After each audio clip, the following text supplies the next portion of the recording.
बिस्मिल्लाहिर्रहमानिर्रहीम। पाकिस्तान और दुनिया भर में उर्दू समझने और बोलने वालों को आगा शेख सरवर का सलाम। शहबाज शरीफ से इस्तीफा मांग लिया गया है। तमाम कहानी क्या है, आज बजट पेश होना है, तमाम वो कहानी इस वक्त खुल के सामने आ गई। कल रात फिर से इमरान खान को मोहतरम नाज़रीन किराम अडयाला जेल से दोबारा निकाला गया और यह खबर चलाई गई कि उनको अस्पताल मुंतकिल करने के लिए जाया जा रहा है। लेकिन इस दफा मामलात खासा मुख्तलिफ थे। मतलब एयरवाई ने खबर चलाई कि इमरान खान को अडयाला जेल से अस्पताल मुंतकिल कर दिया गया है और यह खबर बिल्कुल दुरुस्त भी हो सकती थी अगर अस्पताल मुंतकिल किया जाता। अब ये क्यों मैं कह रहा हूं, मैं आपको थोड़ी देर में बताता हूं। लेकिन मोहतरम नाज़रीन किराम, इस खबर के चलने के बाद पाकिस्तान तहरीक इंसाफ के जो रहनुमा थे वो पिम्स अस्पताल में जाते हैं। शाहिद खटक साहब आते हैं जो अपनी ISF के सदर के साथ, अमजद साहब के साथ वहां पर गए। सबसे पहले वो वहां पर पहुंचे, फिर उसके बाद जुनेद अकबर साहब वहां पर पहुंचे। उन्होंने ट्वीट किया कि जी ऐसी कोई खबर नहीं है और मैंने यहाँ पर देखा है, यहाँ पर कोई मामला ऐसे नहीं है। फिर उसके बाद मिसाल यूसुफजई साहब हैं, वो भी वहां पर गई। तो दीगर रहनुमा थे जो इस वक्त पाकिस्तान तहरीक इंसाफ के थे, वो फौरी तौर पर पिम्स अस्पताल में पहुंचते हैं। देखिए, इमरान खान साहब जैसी जो शख्सियत है उनके लिए हाई सिक्योरिटी थ्रेट्स भी होते हैं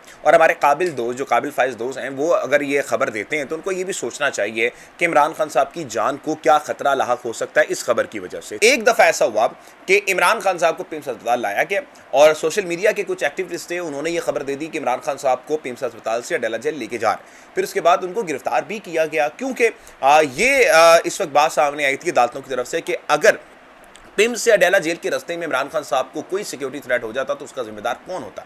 तो ये एक हाई प्रोफाइल केस था। ये इस वक्त जो हुकूमती ज़राए हैं तमाम लोग उनके दावे थे। अब मामला इस मरतबा बहुत डिफरेंट थे। क्यों डिफरेंट थे कि एयरवाई न्यूज़ ने इमरान खान साहब के अडयाला जेल से निकलने से पहले ही ये खबर दे दी कि इमरान खान साहब जो हैं वो अडयाला जेल से पिम्स की तरफ रवाना हो चुके हैं इलाज के लिए। अब मोहतरम नाज़रीन किराम, इसमें समझिए बात कि हर दफ़ा ऐसी सूरत हाल बनाई जाती है कि इमरान खान साहब का कुछ पता ना लगे कि वो कहाँ जा रहे हैं, कहाँ नहीं जा रहे हैं। लेकिन इस मरतबा जानबूझ के मेन स्ट्रीम मीडिया पर यह खबर चलवाई गई कि इमरान खान साहब जनाब आ रहे हैं, इमरान खान साहब आ रहे हैं जनाब, आ जाओ आवाम को इकट्ठा कर लो। तो ये चीज़ समझ में आ रही है आपको। और यकीनन तौर पर जब ये मामला हुए तो अब तकरीबन कोई 24 घंटे गुजर चुके हैं। हमने वेट किया, खबरों तक का वेट किया, ज़राए से कंफर्म किया और हमें यह पता लगा कि इमरान खान को किसी अस्पताल में, ना तो पिम्स, ना तो इस्लामाबाद शिफा इंटरनेशनल, ना तो रावलपिंडी आई ट्रस्ट शिफा, वहाँ पर इन तीनों अस्पतालों में किसी के पर नहीं लाया गया क्योंकि 3 अस्पताल ही है ना। पिम्स अस्पताल जहाँ पर इमरान खान साहब का 6 मरतबा इलाज हो चुका है, फिर उसके बाद शिफा इंटरनेशनल जहाँ पर मुतालबा किया जाता है कि जनाब उनको लेके आया जाए, और फिर आई ट्रस्ट रावलपिंडी जो कि एक हॉस्पिटल जहाँ पर बार बार ये बताया जाता है कि हुकूमत की तरफ से दावे होते हैं कि जनाब आप यहाँ पर इलाज करवा लें, हम यहाँ पर रजामंद हैं, जो कि बताया जाता है कि इनको ऑपरेट भी एस्टैब्लिशमेंट की कुछ रिटायर्ड अफसरान करते हैं। तो ये 3 अस्पतालों के बारे में बातें होती हैं। इन तीनों में से किसी पर भी इमरान खान को कल नहीं लाया गया। अब सवाल ये निशान क्या उठता है कि क्या इमरान खान साहब को हकीकतन तौर पर अडयाला जेल से बाहर निकाला गया? तो मोहतरम, इस खबर में मैं आपको 100% बता सकता हूं कि इमरान अहमद खान न्यासी को कल रात 10:30 बजे, मोहतरम फिर सुनिएगा कि इमरान खान को कल 10:30 बजे अडयाला जेल से कॉन्वॉय जो था हाई सिक्योरिटी में अडयाला जेल से लेके निकला जरूर था। और यह खबर हमने कई ज़राए से कंफर्म की और हमने वेट किया कि हो सकता है कि ज़राए अपनी खबर को रिजू कर लें, हो सकता है कि जो खबरें आ रही हैं, गर्दिश कर रही हैं, वो खबर को दुरुस्त ना कहें। लेकिन हमने वेट किया, बार बार हमने कंफर्म किया, तो यही खबर आई कि इमरान खान को अडयाला जेल से लेके जाया गया था। अब सवाल क्या उठता है कि तकरीबन 10:30 बजे यानी 10:35 पे जेल हुक्काम के मुताबिक इमरान खान को अडयाला जेल से निकाला गया। और ये सवाल ये निशान बनता है कि इमरान खान को 10:35 पे निकाला गया जेल से बाहर और 12:10 पे इमरान खान दोबारा जेल में वापस आ गए। ये जेल इंतजामिया बजा रही है। अब सवाल ये निशान ये है कि ये जो बीच के 2 घंटे या 1.5 घंटा था, उसमें इमरान खान साहब कहाँ थे, किनसे मुलाकातें हुई, क्या बातचीत हुई, ये सबसे बड़ा सवाल का निशान है। अब देखें मामलात क्या है। जिस वक्त इमरान खान को निकाला गया 11 जून का ये वक्त था और इमरान खान को निकाले जाने के बाद अगले दिन यानी आज जुम्मे के दिन जब मैं आपसे बात कर रहा हूँ 12 जून का ये वक्त है, आज बजट पास हो रहा है।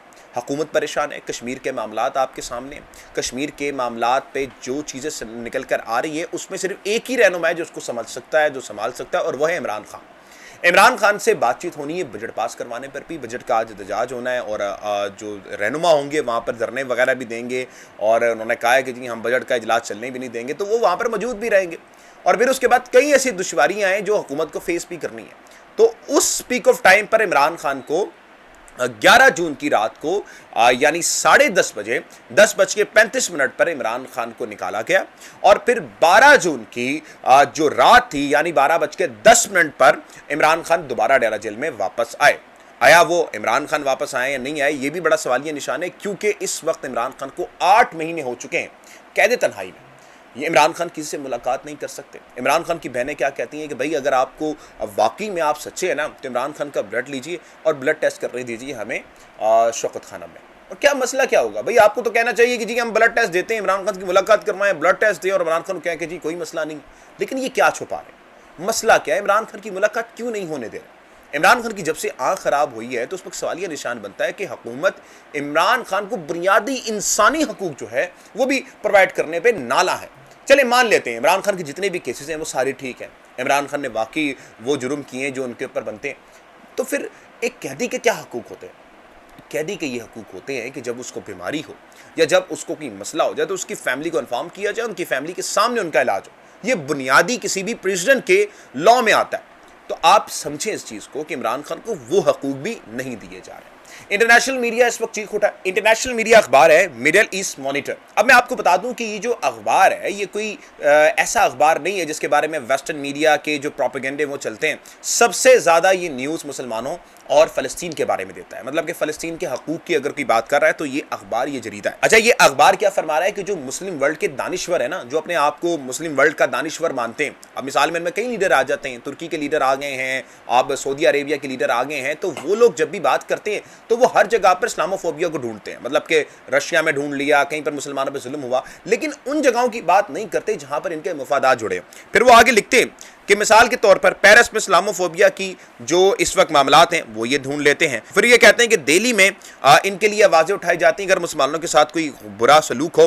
गाजा के मामले पर वो जाग जाते हैं और बोलते हैं। वाशिंगटन में अगर कोई मजहबी खिलाफ वर्जी हो तो उस पर ये बात करते हैं। लेकिन फिर ये बात करते हैं लेकिन जब पाकिस्तान में मुसलमानों की सियासी आवाज को कुचला जाता है, जब इमरान खान को कैद कर दिया जाता है और इनके लाखों हामियों के साथ ऐसा आप बर्ताव किया जाता है जैसे कि वो मुआशरे के लिए कोई आलूदा हों, तो इन दानिश्वरों के पास अल्फाज खत्म हो जाते हैं, सेमिनार खामोश हो जाते हैं, बहस और मुबासला रुक जाता है। इनका ये मुनाफिकाना रवैया ये बताता है कि ये अपने मुफादात से जुड़े हैं। अब ये कौन फरमा रहा है? इंटरनेशनल जरीदा, आप इसको देख भी सकते हैं और उसको खुद पढ़ भी सकते हैं। ये बता रहा है कि जो वेस्टर्न वर्ल्ड है, जहां पर आप मिडिल ईस्ट के लीडर्स की बात कर लें, उनका सिर्फ और सिर्फ मुनाफिकाना ये अमल है कि जहां पर उनके मुफादात जुड़े हुए होते हैं वहां पर वो बात नहीं करते।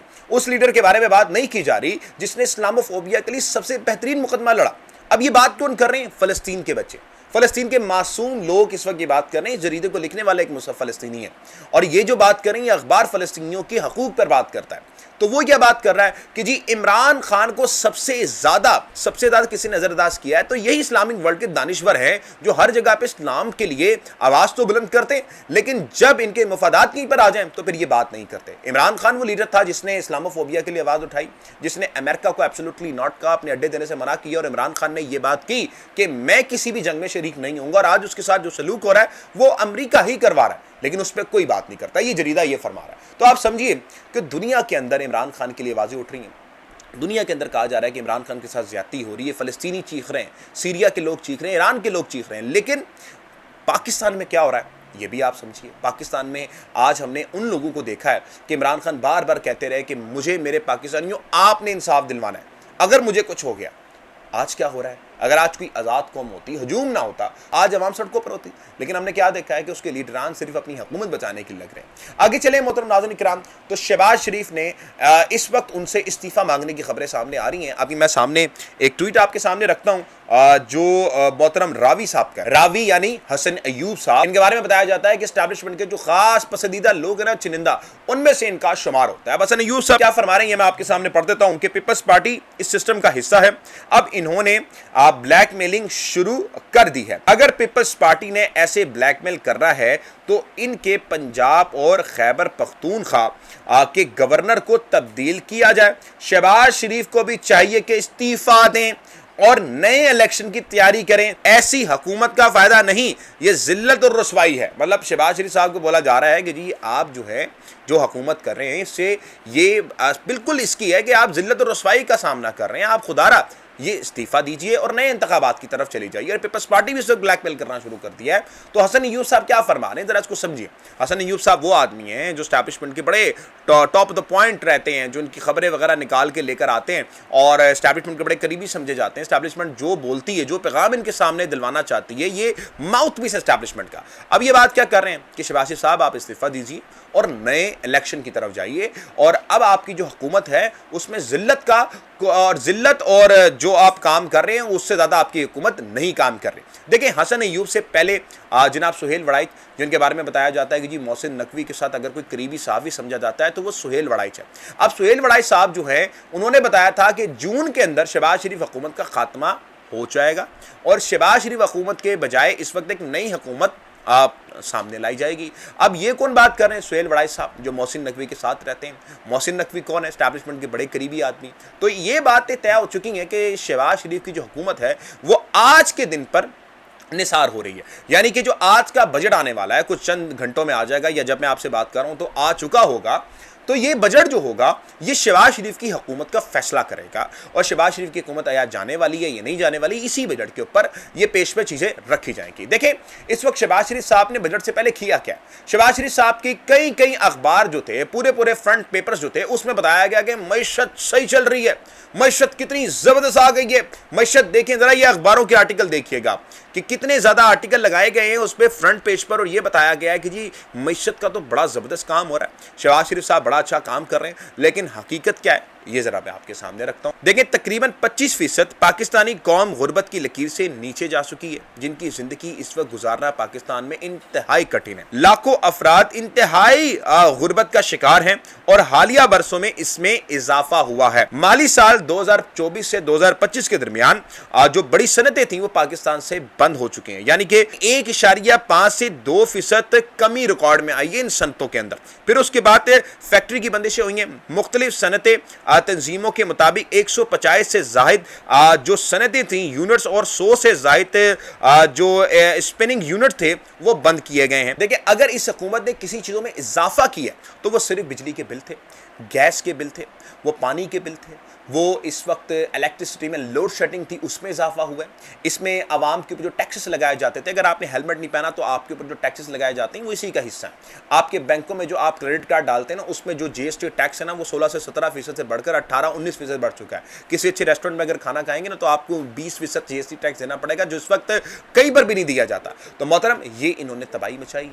आज एक गरीब आदमी जो है, मिडिल मैन जो है, पिस चुका है। और ये बातें करने की, इतनी बेशर्मी के साथ बात करने की जी हमने मुल्क को संवार दिया है। इस वक्त जो पेट्रोल की कीमत है वो तकरीबन 385 है, तकरीबन भी आप पेट्रोल के अंदर 200 रुपए टैक्स दे रहे हैं सिर्फ। और ये लोग इतनी बेशर्मी के साथ बात करते हैं और इनके फॉलोवर्स जो हैं वो भी आपको समझाते हैं कि देखें जी हम मुल्क नाजुक दौर से चल रहा है, अभी जरा चलने दें, ये करने दें।